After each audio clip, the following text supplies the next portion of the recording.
Et donc je vais vous présenter cette nouvelle mention SIREN pour Système d'information réseau et numérique, qui est une mention qui est nouvelle dans Dauphine, mais qui réunit en fait des masters, des parcours de master qui existaient déjà. Et je vais vous présenter à la fois ces parcours et vous présenter en fait ce qu'il y a de nouveau dans ces parcours, et notamment le M1 qui a été créé cette année. Donc, en quelques mots, la philosophie de la mention, c'est vraiment de préparer à des métiers qui permettront de gérer la transformation numérique, avec, disons, deux côtés, deux aspects.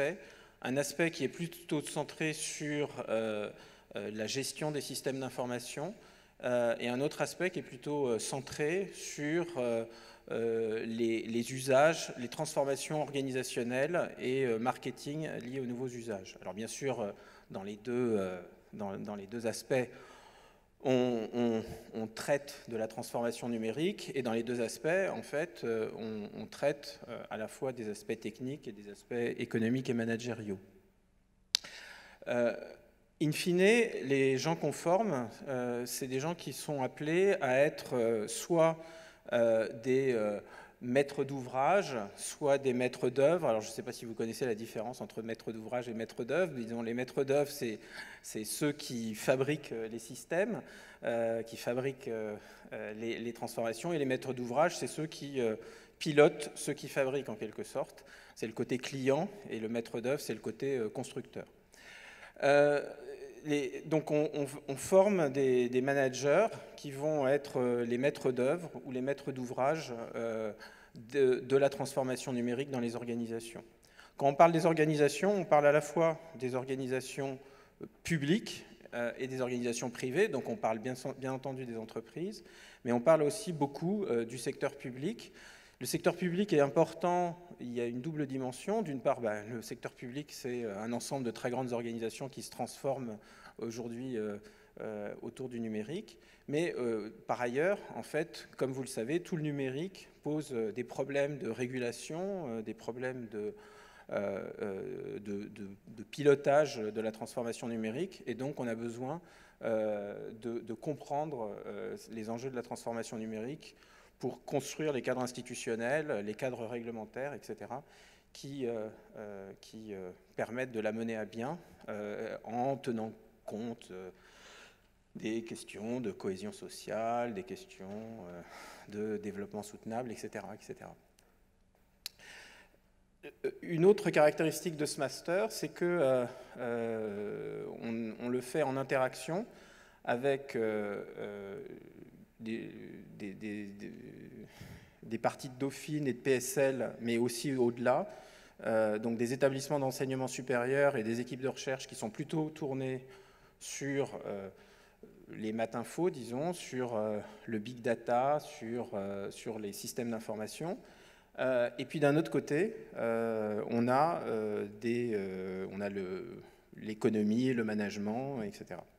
Donc c'est vrai à l'intérieur de Dauphine. C'est vrai à l'intérieur de PSL, puisque, comme vous le savez, PSL s'est beaucoup positionné autour de la transformation numérique. Et puis c'est vrai aussi parce qu'on est dans l'écosystème parisien, avec des établissements d'enseignement supérieur qui participent de la transformation numérique. Et on a de nombreux partenariats sous diverses formes. Alors je ne vais pas les citer tous ce soir, mais vous pouvez aller visiter les sites web des masters et puis parler avec les étudiants, etc. Tout ça, ça compte beaucoup dans le dispositif de formation. Au total, quelque chose qui représente un peu le cœur de ce master, c'est que on organise beaucoup le master autour d'un ensemble de techniques, à la fois de techniques et de principes managériaux qui sont autour de la gestion de la donnée. Au cœur de la transformation numérique, il y a la gestion de la donnée, il y a la création de valeur à partir de la donnée, et donc on traite beaucoup de cela au sein de ce master. Alors, en matière de débouchés, en fait, on a des débouchés dans toutes à la fois dans le secteur public et dans le secteur privé. Comme vous le savez, aujourd'hui, il y a une très forte demande de spécialistes qui maîtrisent, en fait, d'une manière générale, les questions autour des données, les questions autour du numérique. Et en plus, les élèves de notre master, ils sortent avec la capacité de faire la connexion avec les questions managériales, les questions organisationnelles, les questions de politique publique. Et donc, ils sont très recherchés. Ils trouvent du travail absolument sans problème. Dans certains des parcours de M2, la plupart des étudiants ont un job avant la fin du master. Une des raisons à cela, c'est qu'on a un master qui est très orienté autour de la formation par l'apprentissage. Donc, vous connaissez sans doute les grands principes de l'apprentissage ou de l'alternance. En fait, les étudiants sont salariés d'une entreprise. L'entreprise finance d'ailleurs les frais d'inscription à Dauphine. Et vous êtes salarié, donc vous gagnez votre vie pendant l'année ou les 2 années où vous êtes en alternance. Vous apprenez justement à la fois votre métier à l'université, où vous apprenez tout un ensemble de concepts, de théories et de pratiques qui vont vous servir dans votre future vie professionnelle, et vous apprenez tout un tas de choses complémentaires dans votre entreprise par la pratique. Dans votre entreprise, ça peut être aussi une administration, etc. Une partie des étudiants décide de faire ce master non pas en formation en apprentissage, mais en formation initiale. Donc là, vous avez un statut d'étudiant normal. Ça ne vous empêche pas de faire des stages. Vous êtes encouragé à en faire puisque, en fait, comme le master est organisé autour de l'apprentissage, en réalité, tous les cours sont organisés autour de 2 journées de cours. Que vous soyez en M1 ou en M2, ensuite, vous avez 3 journées libre en quelque sorte. Donc ça vous permet soit d'être en apprentissage en entreprise, soit en alternance en entreprise, soit vous êtes, vous pouvez faire des stages. Certains font une double formation aussi en profitant de cette organisation. Une des choses que permet, l'apprentissage peut se faire en fait dès le M1, et donc à ce moment-là vous êtes embauché pour 2 ans. Vous faites votre première année d'apprentissage avec votre première année de master, une deuxième année d'apprentissage qui suit immédiatement pour votre deuxième année de master. Et là, vous ne pouvez pas faire quelque chose qui se pratique beaucoup à Dauphine, c'est-à-dire une année de césure. Les étudiants qui sont en formation initiale peuvent faire une année de césure, puisqu'ils ne sont pas salariés, et donc ils peuvent, pendant une année, bénéficier du statut d'année de césure. L'année de césure, comme vous le savez, ça permet en général d'enchaîner 2 stages de 6 mois à l'étranger notamment, etc. Et donc effectivement, ça apporte beaucoup ensuite en matière d'insertion professionnelle. Ça apporte aussi beaucoup en matière de maturité. Donc dans toutes nos formations, en fait, vous pouvez soit choisir de faire 2 ans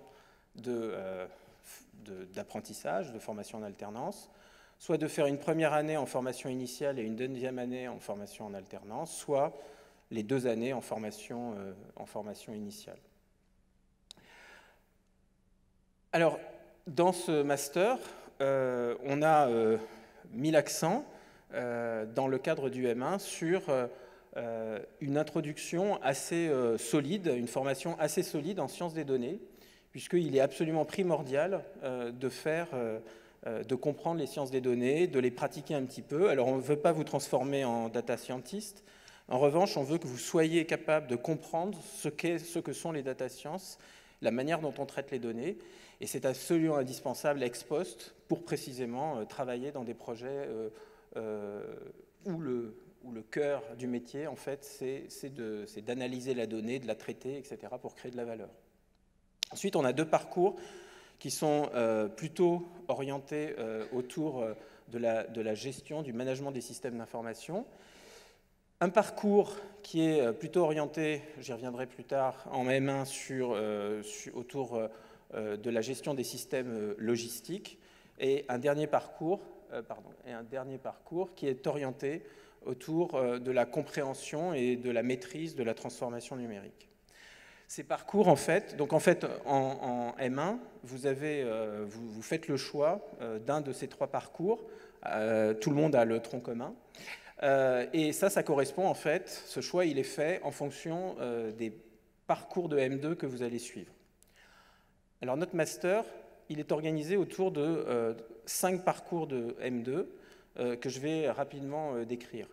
Les 3 du haut, si vous voulez, qui sont système d'information de l'entreprise étendue, gestion des systèmes d'information, management des processus de production, ils sont largement organisés autour de la gestion des systèmes d'information au sens large, tandis que les 2 derniers sont plutôt organisés autour du management de la transformation numérique. Voilà, pour faire simple aussi. Alors, je vais y revenir sur chacun de ces parcours. Alors, dans les plaquettes, oui, il y a un dernier parcours, excusez-moi, qui est souvent signalé, qui est le parcours Big Data et Digital Economy. Ce parcours, en fait, il est en projet, il ouvrira peut-être dans 2 ans, mais on n'en est pas encore sûr, et donc, pour l'instant, ce n'est pas un parcours que l'on peut vous offrir. Donc, je vais décrire les 5 parcours de M2 qui sont les parcours, alors je vais les décrire vraiment très brièvement. Les responsables de ces M2 sont là, et donc ils répondront ensuite à vos questions si vous en avez. Je les passe dans l'ordre. Donc le premier parcours, en fait, c'est le parcours système d'information de l'entreprise étendue. C'est un parcours qui vise en fait à former des auditeurs et des spécialistes du conseil en analyse des systèmes d'information, en audit des systèmes d'information. C'est un parcours qui est réalisé en étroite coopération avec l'ensemble des grands du secteur du conseil. Donc vous avez KPMG, etc.,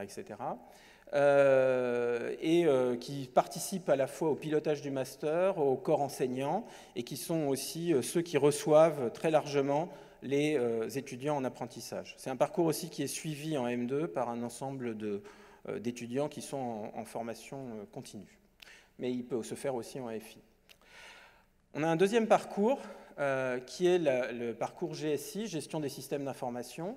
Et ce parcours, en fait, il s'organise autour de la gestion de projet, autour du développement et de la gestion de ces systèmes d'information. Donc c'est un parcours qui associe une formation en gestion de projet et une formation en gestion des SI, en management des SI.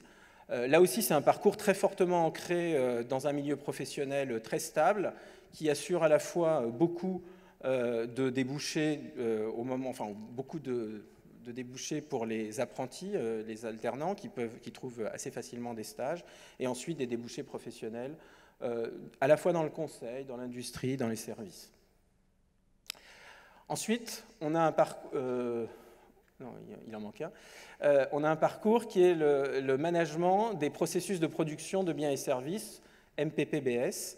Donc ce parcours, lui, il se caractérise par l'idée qu'il faut maîtriser, lorsqu'on veut maîtriser la transformation numérique, en fait, il faut aussi maîtriser quelque chose de très important, ce sont les chaînes logistiques. La transformation numérique, ce n'est pas que du virtuel, c'est du réel, et donc il y a besoin de maîtriser il y a un ensemble de métiers très pointus autour de la gestion des systèmes logistiques, et ce parcours, en fait, prépare à cela. Et de la même façon que les 2 premiers parcours, en fait, là aussi, il est très ancré dans un milieu professionnel qui fournit à la fois des dispositifs pour accueillir les stagiaires et les apprentis, et qui ensuite recrute ces stagiaires et ces apprentis. Ensuite, vous avez les 2 parcours qui sont plus orientés autour de la maîtrise de la transformation numérique. Un premier parcours qui s'appelle IREN, Industrie de réseau et économie numérique. Ce parcours, il se caractérise par le fait qu'il est cohabilité avec des écoles d'ingénieurs. Il y a notamment Polytechnique, Centrale Supélec et Télécom Paris.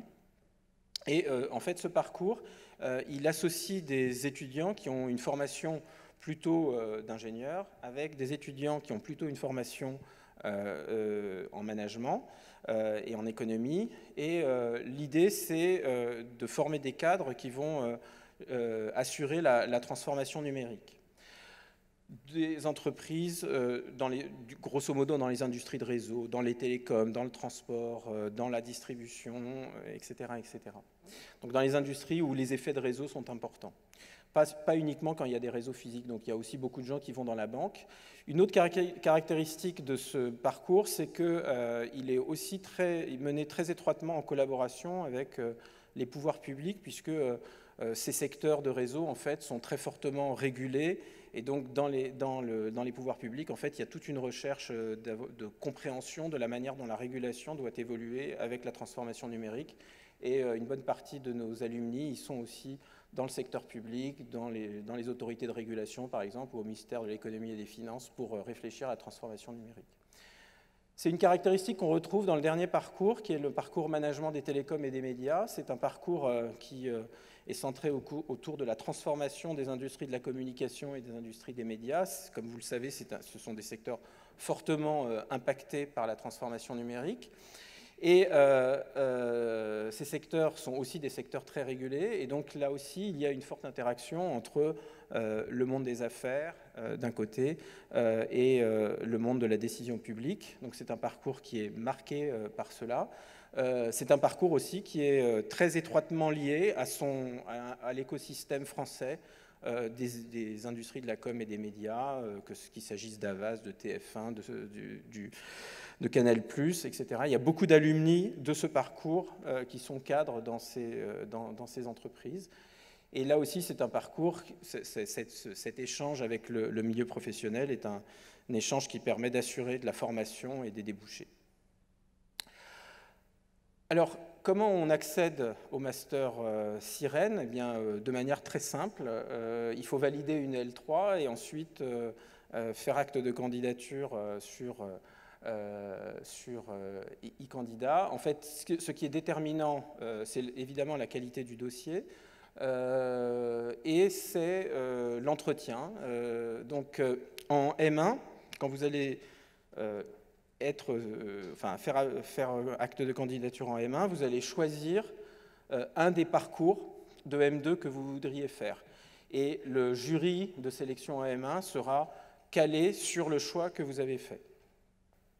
C'est logique parce que si vous vous engagez notamment dans un parcours en apprentissage, en alternance, eh bien, vous allez faire votre M1 et enchaîner directement sur le parcours de M2. Donc on fait très attention à recruter en fonction de vos préférences, affichées au départ. Ça ne vous empêche pas de changer d'avis au cours du M1, mais en tout état de cause, vous allez être sélectionné au départ en fonction du choix que vous faites, le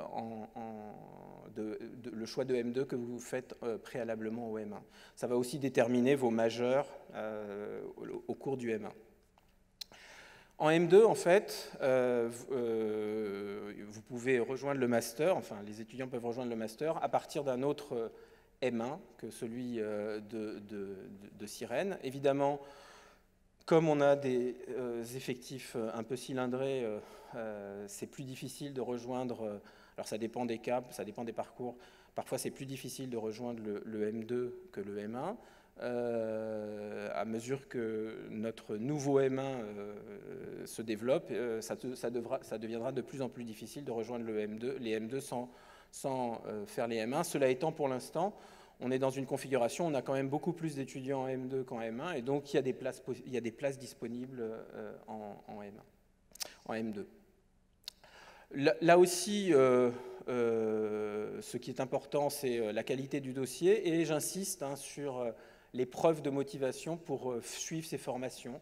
C'est ça qui va être au fond déterminant, c'est les stages que vous avez faits, le fait que dans votre engagement étudiant, vous avez travaillé sur des sujets qui, effectivement, vous mènent à ces parcours, et d'une manière plus générale, vos choix en matière de parcours universitaire. Alors, maintenant vient le temps des questions, si vous en avez. Et donc ici, ce soir, vous avez 4 des 5 responsables de ces parcours, donc ce qui vous permettra de poser plus de questions sur chacun des parcours. Malheureusement, Gina Goulamenes, qui devait nous rejoindre ce soir, a eu un problème de dernière minute, donc elle n'est pas là avec nous, mais on essaiera de répondre à vos questions. On a ici Sophie Guillaume-Marc qui suit ce master depuis très longtemps, qui le connaît par cœur et qui peut répondre à toutes les questions. Accessoirement, Sophie est aussi la coordinatrice de l'ensemble de l'équipe administrative qui soutient le master IREN, donc elle est la coordinatrice de la mention, et donc elle peut aussi nous aider à répondre à un certain nombre de questions. Donc voilà, maintenant la parole est à vous pour vous exprimer. On a un peu de temps pour répondre à vos questions.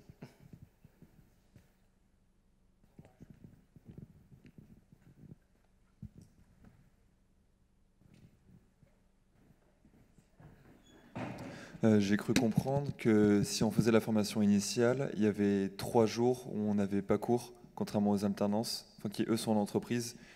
Du coup, ça veut dire que si on ne fait pas le stage à côté, ou si on n'a pas d'autres projets professionnels, on a juste 2 semaines de cours par semaine? Vous avez 2 jours de cours par semaine. Alors les cours sont... Oui, tout à fait, c'est tout à fait ça. Donc ça vous permet de faire du sport si vous voulez ou de faire autre chose. Mais l'objectif, en fait, l'idée c'est vraiment, enfin la plupart des étudiants mettent à profit ces 3 jours. D'abord il y a effectivement. D'abord il y a un élément dont Eric n'a pas parlé, c'est qu'il y a un diplôme d'université qui s'appelle le CFE qu'on organise au sein de PSL, qui permet à des étudiants de travailler sur des projets qui sont excubés par des entreprises. C'est-à-dire que le vendredi, vous allez travailler avec une entreprise qui a un projet et qui vient le travailler avec des étudiants. Et donc c'est un partenariat qui est fait avec la Web School Factory qui organise cette formation. Et donc les étudiants du Master IREN peuvent tout à fait y postuler. Cette année, il y a 3 étudiantes du parcours MTM qui ont choisi cette modalité, c'est-à-dire que le vendredi, elles vont travailler sur un projet, et elles travaillent sur 2 projets dans l'année, directement avec des entreprises. Et donc, elles ont une application assez directe de leur cours.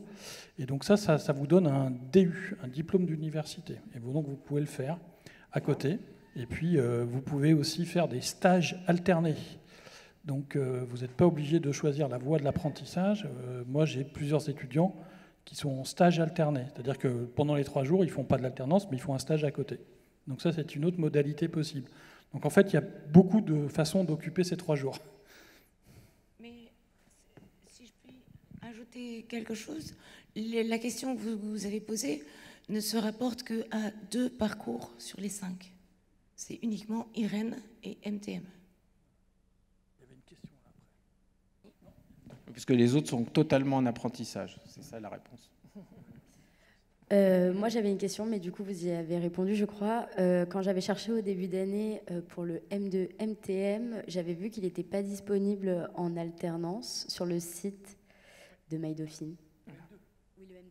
Alors, oui, parce qu'il fallait qu'on ouvre le M1, d'abord. Et donc, après, le M2, oui, il va être en alternance. Maintenant que le M1 est en alternance, le M2 sera en alternance. Donc, oui, il l'est, dès la rentrée prochaine.